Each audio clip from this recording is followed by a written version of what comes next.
bersama Amia Boya. Pasti kalian sudah nunggu nih ya. Ya, karena pada hari ini tuh ya kita akan kedatangan seorang yang spesial, yaitu Kak Evelyn Ghazali. Ya, Kak Evelyn itu ya, sini aku kasih bocoran. Kak Evelyn itu seorang ilustrator. Iya. Jadi Kak Evelyn itu pinter banget untuk membuat buku yang ada ilustrasi seperti itu. Dan kali ini Kak Evelyn akan berbagi cerita tips bagaimana menjadi seorang ilustrator yang baik begitu. Meskipun Amia itu ya baru bisa gambar gunung, sawah, tapi Amia tertarik. Amia pengen menjadi seorang ilustrasi. Ayo kita simak ya. Yuk, Kak Evelyn. Ayo, kami menunggu. Hai, kenalkan namaku Amia Boya. Amia Boya.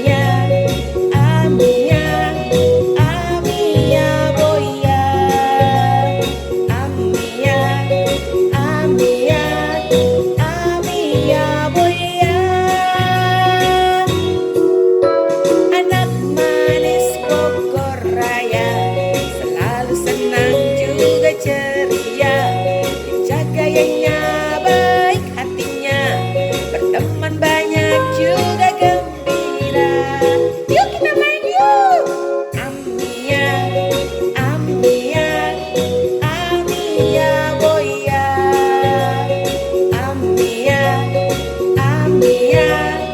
Amia Boya.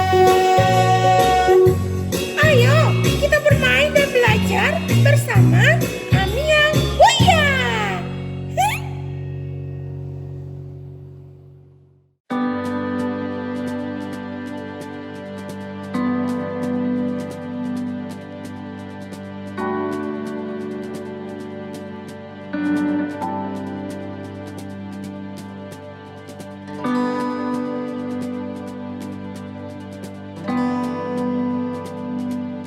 Ya, sebenarnya sih banyak ya. Kalau misalnya bagaimana membuat buku, ada bisa bagaimana membuat buku secara fisik. Jadi bagaimana membanding buku, itu juga sebuah pertanyaan. Jadi sebenarnya kalau misalnya mau spesifik, mungkin di sini bagaimana membuat buku anak kali ya, membuat picture book yang biasa aku kerjakan gitu ya. Karena kan membuat buku itu butuh kontennya dulu kan. Apa yang mau dimasukkan ke dalam buku itu. Kalau misalnya gerakan akhir-akhir ini tuh membuat konten lokal. Jadi cerita-cerita yang dibuat itu mengikut sertakan konten-konten lokal, nilai-nilai lokal Indonesia yang bisa disebar ke seluruh anak-anak Indonesia untuk tahu gitu. Jadi kayak misalnya budaya Sumatera gitu, nanti dibaca sama anak-anak di Jawa gitu. Jadi mereka akhirnya kenal satu sama lain, jadi nggak cuma Jawa sentris saja gitu. Itu sedang dibuat sekarang. Jadi kontennya dulu yang dibuatkan, kemudian menulis itu ada yang namanya narrative device. Nah ini macam-macam buku yang kayak misalnya apakah itu mau jadi travelogue, apakah itu mau jadi slice of life, apakah itu mau menjadi buku non-fiction, creative non-fiction. Nah itu harus dipikirkan dulu di awal. Nah setelah itu udah jadi, ditulis naskahnya. Kemudian kalau misalnya picture book, nah ini yang bikin picture book itu kenapa lebih sulit daripada buku-buku lainnya. Karena biasanya kan penulis itu nulis aja ya, dari A sampai Z gitu. Udah nulis dulu kan. Juga pernah ada yang bilang pertama-tama itu draftnya nulis dengan hati, tapi habis itu nulis dengan kepala gitu, karena kan harus direvisi. Nah kalau misalnya novel itu semua begitu tuh, jadi kata-kata ditulis dari awal sampai akhir. Kalau picture book benar ditulis juga dari awal sampai akhir, tapi dia harus dipikirkan dengan ilustrasinya. Jadi bagaimana ilustrasi dan teks itu bisa menyatu, nggak redundant, nggak hanya mengulang doang, tapi jadi satu kesatuan. Nah itu yang susahnya. Kalau misalnya ilustrator dan penulis itu jadi satu orang, itu lebih mudah koordinasinya karena satu otak ya. Iya. Tapi belum tentu lebih mudah prosesnya karena kadang-kadang butuh bantuan juga, makanya itulah adanya editor. Nah, kalau misalnya penulis dan ilustrator itu beda, itu biasa koordinasi dulu. Kadang-kadang kan ada yang bilang ya, two heads is better than one gitu ya. Itu jadi pemikirannya tuh ada bisa menyumbangkan sesuatu pertimbangan yang akhirnya mendapatkan keputusan bersama gitu. Terus kalau misalnya setelah udah itu selesai, terus gitu kan dimulailah proses ilustrasi itu. Jadi ilustrasi itu pas lagi ngobrol dengan penulis masih dalam bentuk sketsa. Dari sketsa begitu udah fix, oke. Dan desainnya itu udah fix dengan desainer. Kan karena kan buku picture book itu kan emang ada yang nggak ada kata-kata, tapi ada juga yang lebih banyak itu yang banyak kata-kata ya. Nah, kata-kata itu diatur oleh desainer grafis.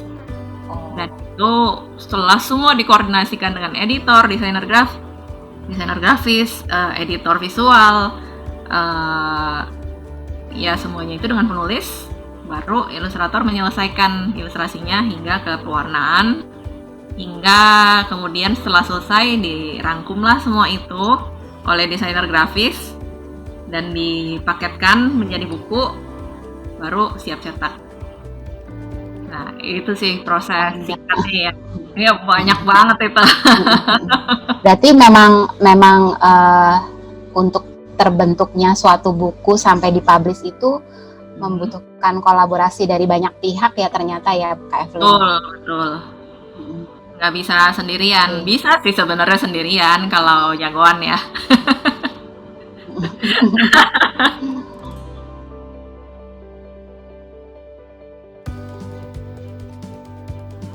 Jadi genre itu kan dewasa ada banyak macamnya, anak pun ada macamnya. Tapi secara umum kan hanya ada dua ya, fiksi dan non fiksi. Kalau misalnya aku yang biasa aku ilustrasikan itu kebanyakan picture book. Jadi picture book itu genre anak, tapi yang menggunakan ilustrasi itu minimal 70%, 60%, 70% lah. Sisanya cerita. Nah, kalau misalnya yang pernah aku kerjakan lagi ya misalnya cover novel, tapi kebanyakan sih untuk anak gitu, karena aku memang biasanya karena kan masing-masing ilustrator itu punya portfolionya sendiri kan. Jadi penerbit itu begitu lihat portfolio, oh ini cocoknya untuk cerita anak nih gitu. Ya udah berarti ya diarahkannya ke situ terus gitu. Kecuali kita bikin karya sendiri kayak waktu aku mengerjakan komik yang itu yang menang Art Award. Nah itu kan sekali-sekali aku meluangkan waktu untuk mengerjakan pekerjaan lain yang membuat karya lain yang di luar orderan lah gitu ya. Itu saya bikinnya komik, tapi stylenya tetap sih style yang anak-anak gitu. Ya jadi kalau pernah membuat macam-macam bisa sebenarnya. Tapi pernah membuat untuk yang orang dewasa gitu, pernah juga ya? Orang dewasa dulu pernah awal-awal. Ya, bikin ini sih ilustrasi untuk cerpen. Ya, cerita-cerita di Femina kayak gitu. Itu pernah. Oke, pertanyaan. Sesuai dengan yang aku ceritakan di pertama, proses yang serius yang mendalam itu biasanya sih bisa sekitar paling cepat mungkin 6 bulan, pernah juga ya 6 bulan sih kalau yang benar-benar serius dibahas bukunya itu 6 bulanan. Kalau misalnya, tapi aku pernah juga mengerjakan 1 tahun gitu. Jadi kayak seperti buku ini aku kerjakan 1 tahun karena aku riset dulu batiknya. Terus udah gitu bolak-balik gitu ngobrol sama penulisnya, ini sebaiknya batik apa, terus yang di sini sebaiknya adegannya menceritakan batik apa gitu. Jadi kan itu butuh komunikasi terus dan akhirnya baru setahun kemudian baru selesai. Nah kalau misalnya semacam buku ini 200 halaman aku kerjain sendiri. Wow. Itu sekitar ini sih sering dikomentari sih oleh penulisnya juga oleh penerbitnya, kelamaan bikinnya. Ini sekitar 2,5 tahun aku kerjain. Karena 200 halaman ya. Ya, karena 200 halaman dan itu aku kerjain satu bab. Di dalam sini itu ada 10 bab dan satu bab itu sekitar 2-3 bulan. Itu pun udah cepet. Jadi variatif sih ngerjainnya berapa lama. Ada yang ini juga, ada yang pertama dikasih kerjaan, terus penulisnya ternyata pingin merubah lagi ceritanya, dan itu misalnya 2 tahun kemudian baru kasih lagi gitu. Tapi biasanya kalau kayak gitu, karena aku kan ilustrator yang agak iseng ya, jadi kalau misalnya aku bikin cerita, aku tuh bahas dengan orangnya, ini mau dibikin kayak gimana, ini begini, ini gitu, terus gitu. Dari situ biasanya penulisnya yang akan inisiatif sendiri. Oh iya ya, bagusan begini ya. Oke, aku rubah dulu deh gitu. Jadi di akunya aman karena aku belum bikin ilustrasi. Paling sketsa-sketsa doang gitu. Jadi kalau misalnya ya aku sih usahain sih, misalnya dia ceritanya memang belum benar-benar fix, aku usahain diskusi dulu sama dia, sama penulisnya.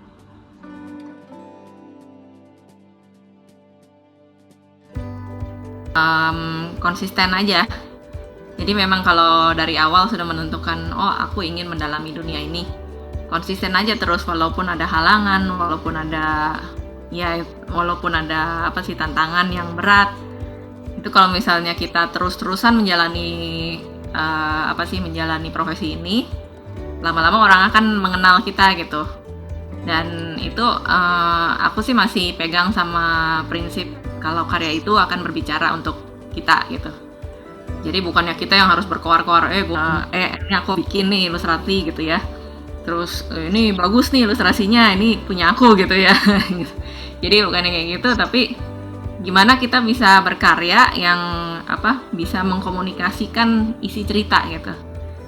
Kalau kita udah bisa mengkomunikasikan itu dan itu bisa dimengerti oleh pembaca, sekalian menambah semacam menambah kosakata ilustrasi, kosakata seni dari ilustrasi itu sendiri gitu. Jadi bukannya cuma gambar yang dilihat dan udah gitu, tapi pembacanya bisa membaca ilustrasinya itu dan mungkin mendapatkan sesuatu dari itu gitu.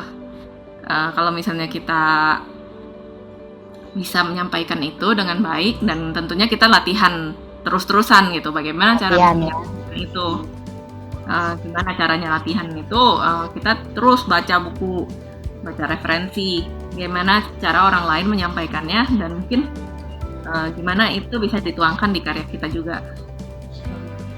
Jadi sama satu lagi sih ya, kerjanya itu kalau misalnya kita tetap mau di profesi apapun itu, kalau misalnya kita profesional itu orang akan lebih percaya. Bagaimana cara mempertahankan kepercayaan itu agak susah ya. Untuk profesi apapun itu selalu itu yang paling tantangan paling berat. Ya itu satu lagi nih, kalau misalnya sebenarnya ini kan impian anak-anak juga ya, bagaimana mereka bisa menjalankan kesukaan hati mereka sebagai pekerjaan. Itu yang susah, yang sebenarnya sih aku sendiri juga masih struggling ya sekarang. Jadi gimana kita bisa hidup dari dunia mimpi ini, dari menjalankan mimpi ini. Nah itu kalau misalnya anak-anak bisa membayangkan, mengutamakan gitu ya, apa yang aku suka itu lebih baik bisa aku usahakan, itu akan lebih baik ke depannya. Kayak misalnya sekarang ya, konten kreator untuk mungkin YouTube atau Facebook atau apa gitu ya, zaman dulu kan belum ada ya. Iya, belum ada. Influencer kayak gitu, zaman dulu kan belum ada ya, nggak kebayang. Iya, betul. Jadi itu ya, itu jangan sampai mentok tembok gitu. Kayaknya kalau misalnya kita punya mimpi, coba itu wujudkan.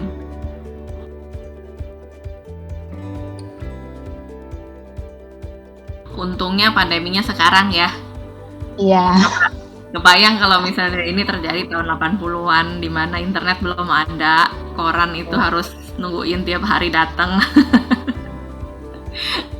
Ya, untungnya sekarang dan apa sih, ada gerakan-gerakan komunitas, gerakan gerakan sosial yang muncul kan setiap harinya, dan itu ada di Twitter, ada di Facebook, ada juga yang bikin website sendiri yang memberikan sumber-sumber yang bisa membuat kita tetap terus kreatif. Jadi kayak misalnya ya Let's Read, Literasi Cloud, Iya. materi-materi yang bisa digunakan dan gratis pula gitu kan. Iya, Bisa betul. diakses mana-mana yang kalau ada internetnya ya. Kayak itu. Terus Betul. di YouTube juga banyak banget gitu, walaupun mungkin anak-anak belum begitu bebas ya boleh surfing di YouTube. Tapi itu banyak banget kayak art lesson, terus yang kayak apa ya, how to itu banyak banget di YouTube yang kita bisa pelajari, yang sebenarnya tadinya kita nggak kepikiran untuk belajar, tiba-tiba lihat itu yang kayak oh gitu bikinnya, dan kita jadi pengen nyoba gitu. Iya, Itu sih iya. bagaimana kita menjaga diri kreatif itu.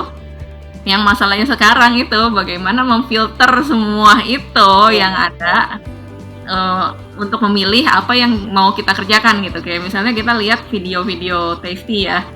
Oh ini bikin ini nih apa sih, sandwich keju terus pizza, tapi kita cuma nonton doang gitu. Iya. Iya, ya kalau misalnya mau kita terus kreatif, bikinlah sesuatu.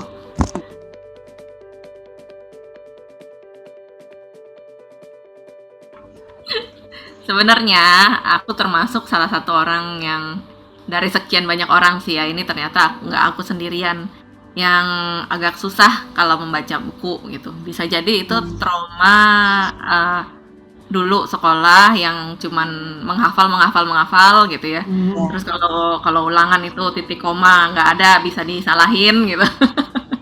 Ya karena aku kalau misalnya baca teks banyak-banyak itu suka kalau antara ngantuk atau enggak pusing gitu. Jadi karena begitu, dan awal-awal juga karena sebelum aku belajar baca itu kan aku orang tua aku sih beliin ini ya, jadi kayak langganan majalah anak. Itu aku selalu ngeliatin ilustrasinya. Jadi sebelum aku bisa baca ceritanya, aku ngeliatin ilustrasinya dulu dan ngebayangin apa ceritanya. Gitu. Jadi begitu aku kan buku itu majalahnya masih disimpan tuh. Begitu aku bisa baca dan aku baca lagi tulisannya, baru oh ternyata kayak gini ceritanya, dan kadang suka ada yang beda, ada yang sesuai perkiraan gitu kan. Berarti ilustrasinya bener nih. Beruntungnya di keluarga aku juga ada budaya ini ya, bukan budaya sih, tapi ayah saya suka gambar, dan itu suka. Kalau zaman sekarang kan orang tua menenangkan anaknya itu tinggal kasih tablet atau kasih apa gitu. Kalau ini kayak saya tuh ngajarin gambar ke anaknya, dan itu nurun ke kakak saya. Terus aku ngeliat kakak aku menggambar, aku juga ikut menggambar gitu. Dan dari situ mulai tuh kelihatan bakat nih anak. Tapi ya itu kan sekolah kan itu nggak pernah gimana ya, bakat yang kita ada tuh nggak pernah difokuskan kan, jadi belajar aja dulu semuanya gitu kan. Betul. Sampai aku kuliah ya itu saatnya udah mulai mesti milih nih mau jurusan apa gitu. Akhirnya karena melihat aku tuh lemah sekali menghafal, lemah sekali membaca teks, jadi aku dibiarkan untuk memilih apa yang aku suka gitu sama orang tua, dan aku milih desain grafis. Nah dari situ aku mulai deh mendalami bidang-bidang desain, mulai peka dengan pelajaran elemen-elemen desain yang ada di mana-mana, sampai kemudian aku mengikuti kelas ilustrasi aplikatif. Nah dari situ aku mulai suka nih, buku anak ini ternyata oke nih gitu, walaupun itu nggak pernah diajarin, tapi aku sendiri yang mencari tahu. Dan dulu tuh ada buku yang namanya Dongeng Binatang, kalau ada yang inget. Dongeng Binatang yang gambarnya tuh ada kuda Nil lagi naik kereta, terus ada berang-berang beli kue, beli donat, yang itu terjemahan sih. Tapi ngeliatin itu tuh kayak kayaknya pengen gitu membuat sesuatu seperti Buat ini. membuat Jadi apa sih yang bikin ini tuh bikin aku tertarik banget gitu. Nah itu setelah aku kuliah dan kemudian dapat kesempatan tiba-tiba ketemu dengan salah satu penulis. Dari situ aku udah wah ternyata ini jalan hidupku. Akhirnya aku bisa mengerjakan ini gitu kan. Terus gitu akhirnya aku mendalami aja terus. Jadi begitu dapat kesempatan itu dan aku menyukai dunia ini, aku mendalami terus. Akhirnya dapat kesempatan untuk menulis. Itu kan seperti tantangan baru tuh. Jadi aku belajarin lagi gimana menulis. Sebenarnya ilustrator itu yang salah satu pihak yang paling bisa menulis. Jadi ilustrator bisa menulis, tapi penulis itu belum tentu bisa mengilustrasi. Jadi dari ilustrasi itu pun ada teknik bercerita yang bisa dilakukan. Tinggal bagaimana mengungkapkan itu dalam kata-kata. Mungkin itu sih apa yang menginspirasi sih sebenarnya dari sekitar. Semuanya itu menginspirasi.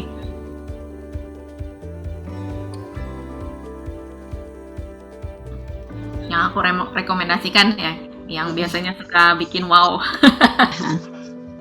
Ya sebenarnya sih banyak ya penulis bagus banget Indonesia. Indonesia banyak, internasional lebih banyak lagi. Betul. Ya karena itu bisa dimengerti ya karena budaya membuat buku anak ini sebenarnya kan Indonesia sebenarnya belum ada kan. Betul. Awalnya kan memang kita melihat ke dunia barat gitu. Jadi ya sebagai pembelajaran referensi itu kita harus mencari buku-buku yang dari barat juga gitu. Dan kalau yang aku bisa rekomendasiin sih yang benar-benar di awal itu merubah cara berpikir bagaimana picture buku itu. Aku melihat buku-bukunya Emily Gravett. Oke. Ya, Emily Gravett tuh yang karena dia tuh Iya. juga kan. Jadi dia bisa menggabungkan antara dua itu dan bagus sekali pesan yang disampaikan dalam bukunya. Terus ada Contan itu juga dia ilustrator yang jadi penulis. Jadi dia menceritakan sesuatu selalu lebih dalam gitu, artinya lebih dalam. Tapi memang kalau ada yang baca belum tentu mengerti gitu. Oke. Tapi begitu dia udah cukup umur dan membaca ulang lagi, dia baru akan mengerti. Oh, memang seperti ini loh gitu. Kalau misalnya anak-anak yang baca dia akan terkesima dengan ilustrasinya.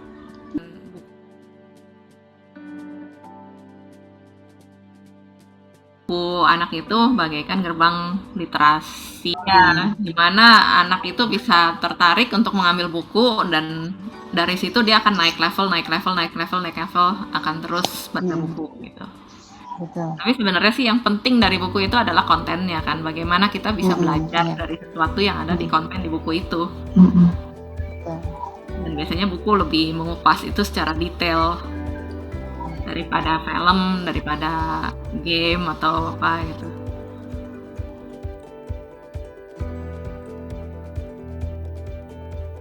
Ini mau kasih lihat macam-macam buku yang aku kumpulin yang kesan kayaknya bagus banget kayak ini. Personalis. Nggak ada bahasa yang bisa dimengerti. Bahasa si serangga ini gambar tapi dia ada struktur di dalamnya. Jadi misalnya kan ngeliat gini kan, do is stuck gitu ya. Iya. Tapi dia setiap kali ngomong ini selalu nunjuk sesuatu. Berarti kita kayak bisa menyimpulkan dia nanya apa sih itu. Oke. Dan itu berulang terus dalam buku ini, bagus banget. Terus, wow. Ini mungkin anak-anak yang kecil sama dewasa bisa dapetin. Cuman ini agak iseng lah ceritanya. Dan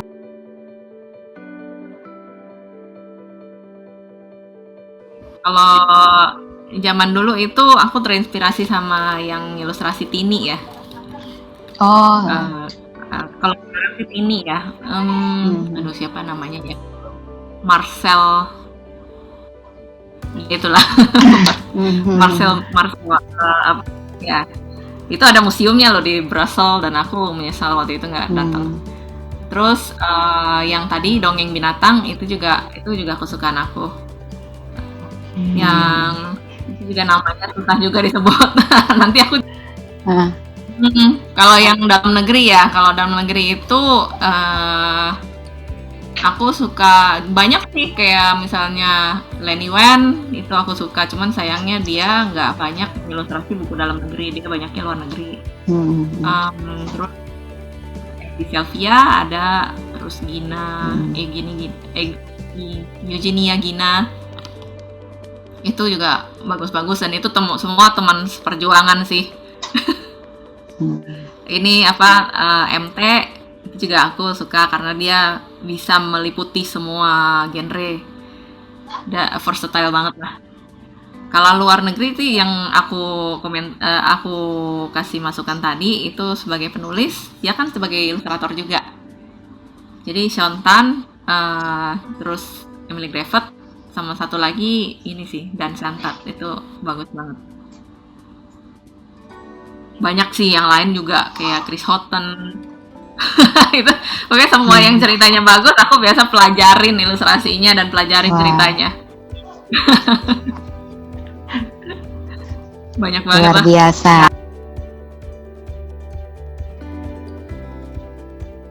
Ya, pesannya apa ya? Ya jangan takut untuk mencoba sesuatu yang baru, dan selalu carilah ilmu sebanyak-banyaknya mumpung sekarang tersedia gitu ya.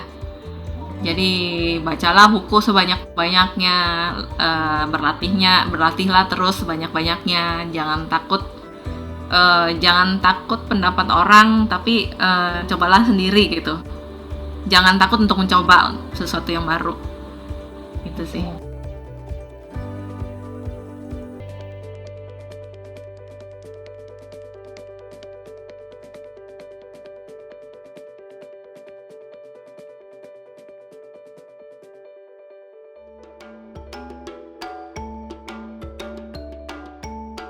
Oh, ya.